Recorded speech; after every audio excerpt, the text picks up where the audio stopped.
Hello. Hello सत्साई जी गुरु जी। सत्साहिब जी, सत्साहिब जी, सत्साहिब जी, आपका प्रणाम स्वीकार है। आपको प्रणाम, बोलिए। मैं अगस्त से आपसे जुड़ी हूँ, जून जुलाई अगस्त से। हाँ हाँ, बहुत अच्छे। मैं वीडियो रोज सुनती हूँ, मैं रोज कॉल करती हूँ, मेरी कॉल कभी उठाई नहीं गई, आज उठाई है आपने, बहुत बहुत धन्यवाद आपका। आपका व्हाट्सएप नंबर नहीं ना, व्हाट्सएप में ही करना तो फिर समझ में आता है। बाकी ऐसे हजारों फोन है ना, समझ में नहीं आता। हाँ जी। चलो, बहुत अच्छे, बोलिए बोलिए। बस आशीर्वाद चाहिए मुझे, और कुछ नहीं चाहिए। मैं वीडियो सुनती हूँ सुबह शाम, जब मौका मिले। आप मुझे आशीर्वाद दीजिए कि मैं किसी को कुछ ना बोलूँ, बस मैं भगवान से जुड़ी रहूँ। ऐसा है आशीर्वाद कि दीजिए मुझे। आपने कितने वीडियो सुने? मैं जून से मैंने शुरू किया था और अब तक सुन रही हूँ। हाँ हाँ कभी कभार मिस हो जाए जून 2022 से। हाँ हाँ हाँ। तो मेरी कॉल कभी लगी नहीं, आज लग गई। हाँ हाँ, तो ऐसा है कि हाँ जी। कुछ हुआ या नहीं, कुछ लग रहा है कि है कुछ तो भी। हाँ जी। ऐसा कोई सत्य लग रहा है कि नहीं, ऐसा मैं पूछ रहा हूँ। नहीं, मुझे सच लग रहा है, लग रहा है, हाँ हाँ हाँ। लग रहा है मुझे। कैसा है, आज तक तो हम बहुत सारे जो भी हमारा धर्म होता है खुद का, उसका हम अभ्यास करते हैं ना। और हर धर्म में जो भी अभ्यास होता है तो सभी धर्म ऐसे कहते हैं कि हमारा ही सच है, यानी हमारा ही धर्म परिपूर्ण है, बराबर। जी जी। दूसरों के अलावा या हमारा ही धर्म सच है, या हमारा ही पंथ सच है। जी जी। यानी जो भी कोई गुरु लोग भी हो गए, धर्म ग्रंथ भी हो गए, धर्म हो गए, पंथ हो गए, संप्रदाय हो गए, या जो भी परमात्मा की बातें करते हैं, ईश्वर की बातें करते हैं, भगवान की बातें करते हैं, तो बातें करने वाला यही कहता है कि मेरा ही सच है, हमारा ही सच है। हाँ जी, मुझे ऐसा ही लगता है। मैंने कोई गुरु नहीं धारण किया, कोई मैं कहीं आती जाती नहीं। मैं सिर्फ सुबह मंदिर जाती हूँ शिव जी के, और ये आपकी वीडियो सुनती हूँ, बस शिव जी के मंदिर में जाती हूँ। मैं शिव भगवान को मानती हूँ बहुत। तो ये आपकी वीडियो सुनती हूँ बस। तो शिव क्या है? शिव तो शिव तो यही समझो कि परमात्मा का ही सगुण साकार अवतार है, ऐसा थोड़ी देर के लिए समझो। हाँ जी। माने हम परमात्मा कहते हैं ना कि सगुण और निर्गुण के परे जो होता है वो परमात्मा होता है। वो ना सगुण होता है और ना निर्गुण होता है, ये दोनों के भी परे। तो उसकी कल्पना तो नहीं हो सकती, क्योंकि हम प्रकृति में रहते हैं तो हमको इतना ही समझता है कि सगुण साकार हमें मालूम है। हाँ जी। साकार माने आकार। तो भी आकार है, जो आंखों से दिखने वाला है, जो रूप होता है उसको हम आकार कहते हैं ना, उसको सगुण कहते हैं। सगुण माने ये जो तीन गुण जो होते हैं ना, सत्व रज तम। हाँ जी। तो और उसमें गहराई में गए सत्व रज तम का ये भी अर्थ होता है कि जन्मना, पालन होना और मर जाना, उसको हम संवार कहते हैं, यानी मृत्यु कहते हैं, बराबर। तो ये जो गुण है ना, जी जी, ये प्रकृति वाले गुण है। तो परमात्मा के ये कोई गुण नहीं होते, ये यानी ये तीन गुणों में नहीं आता। परमात्मा गुणातीत है। हाँ जी, बराबर। तो इसीलिए परमात्मा जो होता है वो सगुण और साकार, सगुण साकार के परे है। मानिए ऐसे कोई गुण ही उसमें नहीं है जो प्रकृति में दिखते हैं, बराबर। और निर्गुण माने शून्य। निर्गुण माने शून्य, शून्य माने कुछ भी नहीं, जीरो। जी जी, जीरो। तो परमात्मा तो जीरो नहीं हो सकता ना। जी जी, परमात्मा तो जीरो नहीं हो सकता। माने इसलिए कबीर साहब ने क्या कहा है कि परमात्मा जो होता है सगुण साकार और निर्गुण निराकार के परे पार, हाँ जी, ये दोनों के परे है। अभी सोचो जी, फिर जी। कैसा होगा। हाँ जी, तो इससे हमें तो निश्चित लग रहा है ना, वो कोई आंखों से दिखाई देने वाली चीज नहीं चीज होगी, नहीं है। कानों से ना, ना। सुनाई देने वाली चीज नहीं होगी, ना, या शरीर के जो 10 इंद्रिय है उससे भी हम कोई उसका अनुभव नहीं कर सकते, या कोई उसकी पहचान नहीं कर सकते। नहीं इतना कर तो सकते। समझ में तो आता है ना। हाँ जी, हाँ जी, अच्छा मुझे समझ। हाँ, तो फिर पहले के जमाने में फिर वो कैसा होगा, तो एक शिवजी के रूप में उसकी कल्पना की है, पिंडी के माध्यम से, लिंगों के माध्यम से, पिंडी जो कहते हैं ना, लिंग के माध्यम से। हाँ। तो अभी लिंग क्या है, वो तो राउंड है, हाँ, एक प्रकार का गोला गोला है ना ऊपर, हाँ, हाँ, राउंड है। राउंड है।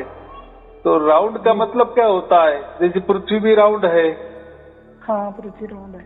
हर चीज राउंड है। जैसे हम पानी की बूंदे भी लेते हैं ना, वो भी राउंड ही दिखती है। और वो भी राउंड है, हमारी रोटियां भी राउंड है। राउंड का मतलब क्या होता है, घूमने वाली, घूम रही है। गोल, हमने गोल गोल अगर घूमने वाली। हाँ चौकोनी भी कोई वस्तु बना ली और उसको घुमाया, हाँ जी, तो वो भी गोल ही दिखेंगी। हाँ, गोल दिखेगी। तो पानी का थेम जो है वो भी गोल दिखता है, या रेती का कण हो, हाँ जी, जो वालू बोलते हैं हम, नदी की वालू, समंदर की वालू, हाँ, हाँ, रेत। तो सब गोल गोल गोल गोल गोल है। माने उसका मतलब है सब में कुछ तो भी रम रहा है, सब घूम रहे हैं, बराबर। पृथ्वी भी घूम रही है, हम भी घूम रहे हैं, सूरज भी घूम रहा है, पूरे ब्रह्मांड घूम रहे, चलायमान है, इसलिए उनका आकार राउंड में है। कितनी सहज बात है। तो ऐसी कल्पना की है, अगर सब ही राउंड है तो भगवान जो होगा, जो निर्गुण निराकार और सगुण साकार के परे वाला, वो भी कोई तो भी राउंड वाला होगा। हाँ, इसीलिए वो पिंडी बनाई है, बराबर। हाँ जी, जो पिंडी के ऊपर जो गोला है, गोला जो राउंड वाला है, थोड़ा उसको अंडाकृति कहेंगे हम। वो गोला माने पूरा राउंड, पृथ्वी की जैसा राउंड नहीं है, लेकिन थोड़ा लंबा लंबा बनाया है, जैसा अंडे का आकार होता है, मुर्गी के अंडे का आकार वाला। तो ऐसी कल्पना की है, क्योंकि अगर किसी को कह दिए कि परमात्मा तो सगुण साकार और निर्गुण निराकार के परे है, तो किसी को कुछ समझ में भी नहीं आएगा ना, ऐसा कैसे परमात्मा। तो पहले के जमाने में, माने ऐसा समझो कि जब प्रकृति बनी और मनुष्य तैयार हो गया, हाँ जी, तो मनुष्य ने पहली जो कल्पना की कि वो जो परमात्मा है सगुण साकार और निर्गुण निराकार के परे वाला, वो ऐसा राउंड वाला होगा। हाँ जी, इसलिए उसकी पूजा होती है, बराबर। यानी वो सगुण साकार और निर्गुण निराकार परे वाला जो परमात्मा है, वो इन्होंने सगुण में लाया। हाँ जी, ठीक है, पूजा करने के लिए। फिर बाद में क्या हो गया, तो फिर वो हमारा मनुष्य जैसा ही होगा, इसलिए उसको शिव जी कहा दिए। अभी शिव जी की मूर्ति तो आपने देखी होगी ना, मूर्ति देखी है। हाँ, तो शिव जी तो मनुष्य जैसा ही बना है ना। हाँ जी, हाँ जी, हाँ, तो देखो कैसा, क्या बोलते हैं, वो जो क्रम है कैसा बना है। तो ऐसी एक कल्पना होती चली, और फिर हम परमात्मा को भी मनुष्य जैसे कहने लगे, वो शिव जी होंगे, मनुष्य जैसे आकार में होंगे, या निर्गुण निराकार के और सगुण साकार के परे वाला जो परमात्मा, वो एक गोलाकृति अंडाकृति ऐसा होगा। पूजने के लिए, ये पूजा पाठ के लिए बनाया। जी जी, पूजा पाठ के लिए। फिर बाद में ऐसा होगा कि ये शिव जी ही परमात्मा है, और जो पिंडी है वो ही परमात्मा है, ऐसा। फिर आगे चल के फिर उससे, फिर शिव जी से विष्णु की निर्मिति हो गई, फिर विष्णु से, उसकी नाभि से ब्रह्मा का निर्माण हो गया, फिर ब्रह्मा के मुख से लोग तैयार हो गए, वगैरह वगैरह। फिर वो कथा कहानी बहुत बढ़िया बढ़िया है उसमें हमें कोई जाना नहीं है। तो जी जी मूलतः समझता नहीं है हमें कि क्या है क्या नहीं। बराबर। ठीक है बराबर। तो ऐसा है, हमें अभी, अब तो देखो हम भी मनुष्य है, हाँ जी बराबर। तो हम बराबर। भी परमात्मा को नहीं। मनुष्य जैसे ही देखते हैं ना, जैसे हाँ जी आप हाँ शिव जी जी को देखते हैं तो उनको जी भी जी मूर्ति का आकार मनुष्य जैसे मूर्ति के आकारों में देखते हैं। हाँ जी और वो भी फिर वो शिव जी परमात्मा की पूजा करते हैं तो वो पिंडी की पूजा करते हैं, यानी माने परमात्मा की हाँ जी पूजा करते वगैरह वगैरह। तो ये जी जो जी बातें ऐसी चलती चलती आई है, तो हाँ जी हम भी मनुष्य है, तो हमें जी जी इससे अलग अभी देखना है। और हाँ जी वहां से माने जैसी ये पिंडी निकली, लिंग निकला हाँ या शंकर हाँ जी जी प्रकट हुए, वहां हाँ से जी तो आज तक कोई उसके परे गया ही नहीं है। ना बस इसी में ही सब कुछ अटके रहे। जी जी मैंने कहा ना कि ब्रह्मा विष्णु महेश फिर देवी देवता हाँ भी सब कुछ बन गए। फिर परमात्मा को हाँ जो जी निर्गुण निराकार सगुण साकार के परे वाला है उसको भूल ही गए हाँ और जी पिंडी के ही माध्यम को पूजने लगे। तो पूजने लगे। कबीर ठीक साहब है। ने यही बताया है कि परमात्मा सगुण साकार और निर्गुण निराकार के परे होता है, बराबर। रहेगा। और वही सबसे बड़ा है, सर्वज्ञानी जी है, आजन्मा है। हम मनुष्य है, हाँ हम आजन्मा। आकारों में आए हैं, तो हमारा भी जन्म होता है, मृत्यु भी होता है, बराबर। हाँ जी वैसे शिव बराबर। जी का भी फिर जन्म होता है, उनका भी मृत्यु होता है, माने कोई कालावधि। चलो अभी हम जी मनुष्य जी है तो हमारा कालावधि 100 बरस का है, तो शंकर जी का कालावधि कई करोड़ बरस का होगा, हाँ जी लेकिन उनका भी कोई कालावधि है, माने उनका भी कोई जन्म है और कोई कभी मृत्यु है। अच्छा। लेकिन हमारा जैसा 100 साल का नहीं, लेकिन जी जी बहुत ज्यादा करोड़ों अरबों खरबों साल का उनका भी है। माने जो भी प्रकृति में आता है तो जी जी उनका जन्म ही होता है और बाद में उनका मरना मृत्यु तय है, यही है। लेकिन परमात्मा का ये बात ही नहीं है। परमात्मा आजन्मा है। आजन्मा है। लेकिन वो शिव जी का भी तो कहते हैं जन्म नहीं हुआ। अभी देखो क्या होता है, हर जिसकी भी जो भी धर्म ग्रंथ होता है ना, समझो आपने शिव जी का धर्म ग्रंथ पढ़ा, हाँ शिव जी पुराण पढ़ा, तो हाँ जी उसमें आपको शिव जी ही सबसे बड़े है, सबसे हाँ आदि अनादि शिव जी ही है। हाँ हाँ और शिव जी से ही सब कुछ उत्पन्न हो गए, विष्णु उत्पन्न हो गया, फिर बाद में ब्रह्मा जी आ गए, फिर देवी देवता जो। ऐसा ही हाँ हमने जी अगर विष्णु पुराण ले लिए जी जी तो विष्णु पुराण में विष्णु ही सबसे बड़े है, विष्णु से ही शिव जी बने हैं और विष्णु से ही ब्रह्मा बने हैं, ऐसा लिखा है, बराबर। ऐसा ही आपने देवी भागवती का ले लिया, जी जी जो हम सप्तशती बोलते हैं, या हाँ देवी पुराण दुर्गा पुराण ले लिए, तो हाँ जी उसमें दुर्गा ही सबसे बड़ी है, दुर्गा ही आदि जी अनादि है, और हाँ हाँ दुर्गा से ही ब्रह्मा विष्णु महेश पैदा हुए हैं, वगैरह वगैरह वगैरह। हाँ जी हाँ जी तो मुझे इतना ही कहना है कि हर धर्म, हर पंथ जिसकी भी ये करता है, जिसको भी प्रोजेक्ट करता है, तो वो बोलता है कि बस मेरे जैसा कोई नहीं है। हाँ जी हाँ जैसे जी कोई मोबाइल की कंपनी होती है, नया मोबाइल निकालता है तो वो कहते हैं कि ये सब अपडेट है, बाकी हमारे सामने सब मोबाइल फेल है, यही अच्छा है, यही ले लो आप। तो हाँ जी, ऐसा ही है वो एक। तो अभी इसमें कौन बड़ा कौन छोटा, कौन पहला कौन बाद वाला, इसमें जाना ही नहीं है तो सब प्रकृति की है ना। हाँ जी हाँ जी शिव जी को भी बड़ा मान लिए या विष्णु जी को भी बड़ा मान लिए, लेकिन है तो प्रकृति वाले, माने उनका भी हाँ। जन्म हुआ है और उनका भी नाश होने वाला ही है। लेकिन नाश होने वाला है। ग्रंथों में तो सभी जितने देवी देवता है वो अमर ही बताए हैं, हाँ जी बराबर कि नहीं। तो बराबर। वो तो जो है वो प्रोजेक्ट करते ही है। हाँ जी जैसे चुनाव में कोई राजनेता उसको चुनाव जितना है तो वो सभी बातें करता है कि नहीं, मैं चुन के आऊंगा, ये करूंगा, वो करूंगा, किसी ने आज तक इतने काम नहीं किए, मैं करूंगा, ऐसे ही कहता है ना।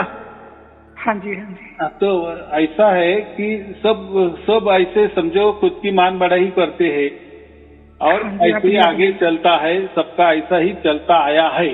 तो हमें उसमें नहीं जाना है।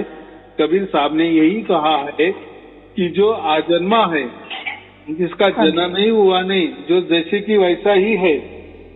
हाँ जी। या माने वो कोई किसी माता पिता के पेट से वो जन्म ही नहीं है, आजन्मा।